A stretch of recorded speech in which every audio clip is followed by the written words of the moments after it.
it couldn't happen to a better man.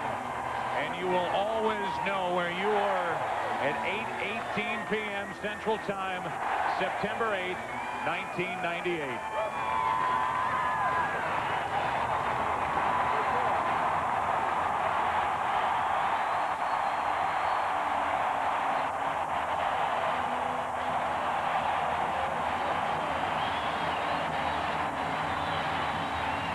On your mark.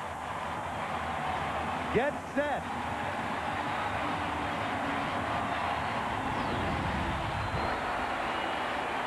Bang.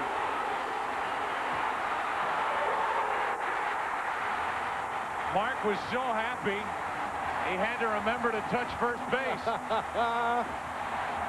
I'm not sure if his feet were touching the ground at that point.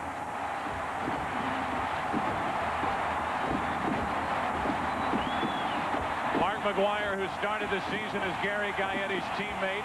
He's been with Rene Lachemann over the years.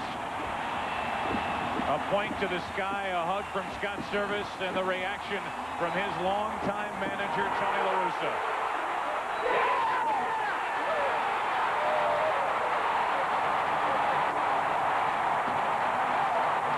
Now to the Maris family.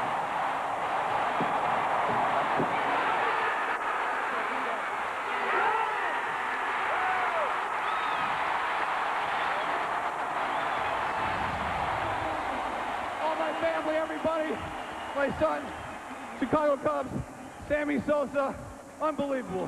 Clap. Thank you, St. Louis.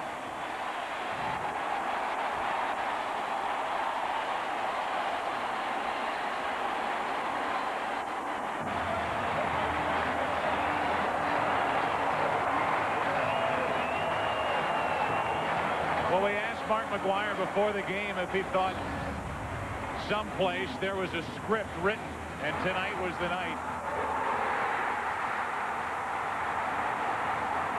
And guys, a little sheepish smile crept onto his face. He didn't want to admit that he wanted it to happen tonight, but he said if it's to be, tonight is the night to do it here in St. Louis before these fans, before the road trip. Tonight is the night, Tuesday, September 8th, 1998. I was not sure that the ball was going to have enough height to get over the wall. He hit it so hard that it could have gone through the wall.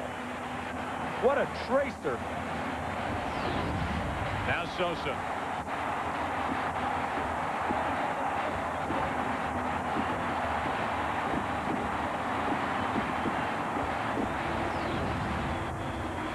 People cannot begin to imagine what those two have been through in 1998.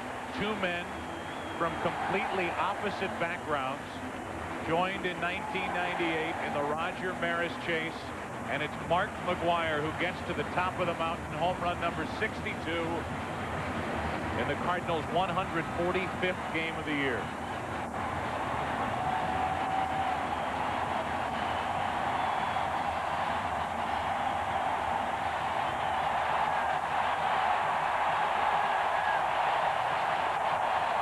One of the interesting things about that home run is no fan had a chance to catch it because the ball wasn't hit up into the stands. It was hit into that area below the stands. One more look at the swing of Mark McGwire. Low fastball driven on a line. You can see that area right there underneath the sign where the batting cages used to be here at Busch Stadium. I believe that's an area where they store the batting practice equipment, the cages and what have you. Right. Very uncharacteristic Mark McGwire home run. Normally the towering shots that seem to hang in the air forever. That one happened so quickly the fans were stunned. Bob, it was almost like a Sammy Sosa home run. But again, so much made of the fan who's going to catch the ball, and now you have to wonder whether a fan was able to get to it and where the ball is. Sosa's salute to Big Mac. Man. Here's the change on the scoreboard. Number 62 for Mark McGwire.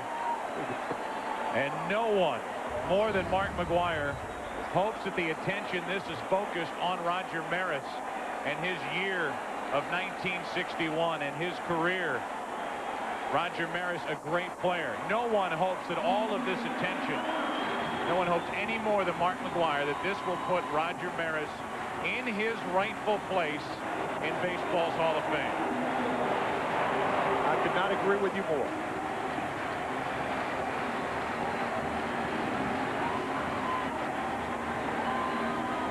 Major League Baseball had said that they did not want to, if Mark McGwire hit the home run, stop the game midstream, but we're finding out, Bob Brentley, that was an unrealistic expectation. It's impossible. The best laid plans of all, you know, you've heard that saying before. I mean, the emotion of the moment was entirely too much.